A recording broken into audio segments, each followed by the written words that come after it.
If the old interpretation had been very kind of focused on the logic of survival, I wanted the new interpretation to be more about emotions and the things that drive people kind of more unconsciously.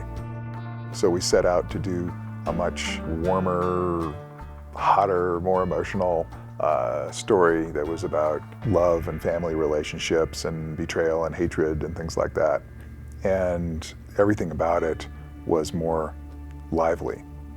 And so that film script, after many, many drafts over the years, is ultimately what has become the basis for the graphic novel, Law of the Desert Born.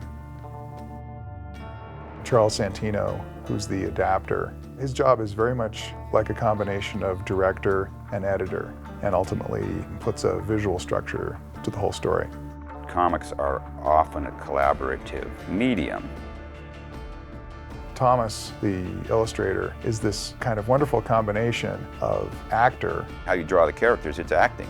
Your characters are acting, just like in a play or in a movie or a TV show. He's the person that puts emotion on the face and in the posture. And there's a science of depicting expression. What is it that makes a character look surprised? What makes them look angry? He also creates the picture and the lighting, so he works very much like a cinematographer. I've always been fascinated by light and what light does with form. So it's been very useful for Thomas and myself, a map of New Mexico that traces the journey so that he can look at the map and actually always see what should be in the background. What direction is the sun hitting things, even things that are that in depth. In graphic novels, you're dealing with a series of pictures that tell a story, like a film strip. To show a man swinging his feet to the floor as he gets out of bed in a comic panel is almost impossible. You really need two panels, one where the person's sort of starting to sit up, the other one where they're sitting on the edge of the bed.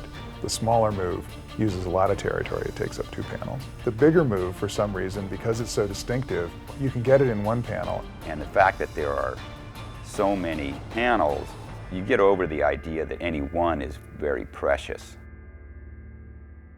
My dad had lived and worked in the area around Puerto de Luna when he was in his mid-teens. So he had a fair experience with people who had been in the actual Western history of the place and at the time. All of the locations that we use in Law of the Desert Born are based on real locations.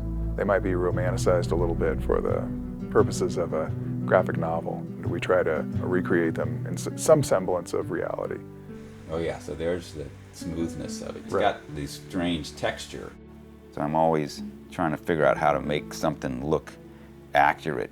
From this very stark black environment, we move into this very stark white environment of the rolling sand dunes, and this just incredibly wonderful contrast, especially in a black and white comic book.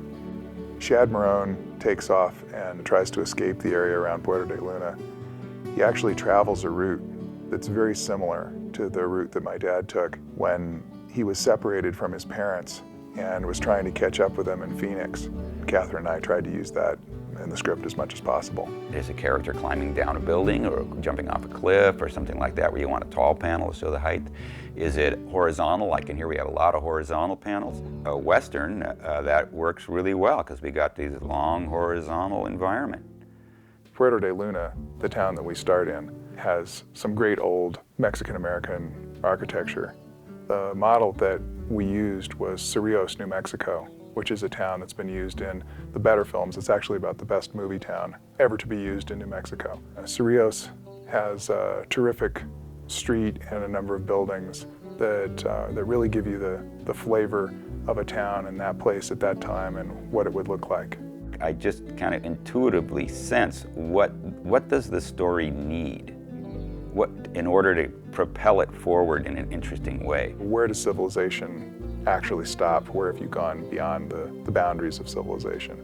We used this wonderful idea of a ruined Spanish mission. It has been abandoned for hundreds of years, and the posse takes shelter there.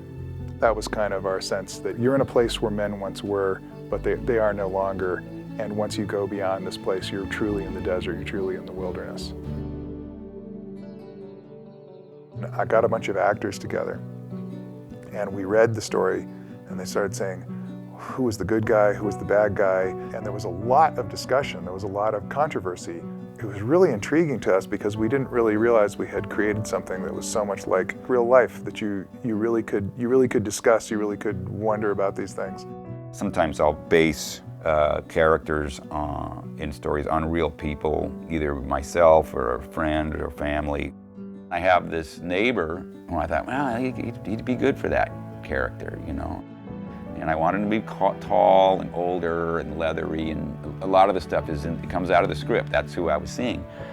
He's the grounded one. He's not excited. He's always telling everybody else to calm down when they get mad and lose their tempers. Well, it's my 15 minutes of fame. I've been waiting a long time. And when I heard that this character, Lopez, was part Mexican and part Apache, I went, wow, Sea Dog's the guy. And I remembered that I had videotaped him visiting. So we originally worked with this look for him that was very Mexican, that had this felt sombrero, fairly Anglo kind of working type clothes. As the story progresses, he begins to tuck his pants into his moccasins. So his expressions and his mannerisms and everything were a perfect fit. And his costume changes into this very Apache Scout kind of look, rather than the sort of the Mexican look that he started with. And so Lopez is my old buddy Sea Dog. You know, that was really wonderful that he could kind of turn from one character to the other. And he calls me up every once in a while and goes, hey Yeates, what am I doing now? And I said, oh, you just got in a fight with these cowboys because they said you weren't doing your job again. And he says, I done that. One of the things that Thomas and I worked with were who should have what kind of hat in the book. The cowboy walked out of the store where he'd bought it. He might stick it in a horse trough and, pulling it out, put it on his head. And so he might pick it up and take it off of his head. That's one of the ways the pinch started to become fashion. Finally, by the 1880s, the time of our story, you could actually go to a store and buy a hat that kind of had those styles. Keeping it interesting is very important, but that's only part of it. You also have to clearly tell the story. It's the combination of a story and art together is just irresistibly compelling. People looking at comics see that hand-drawn image that's got somebody's soul in it. We pretty much knew we had something kind of cool on our hands.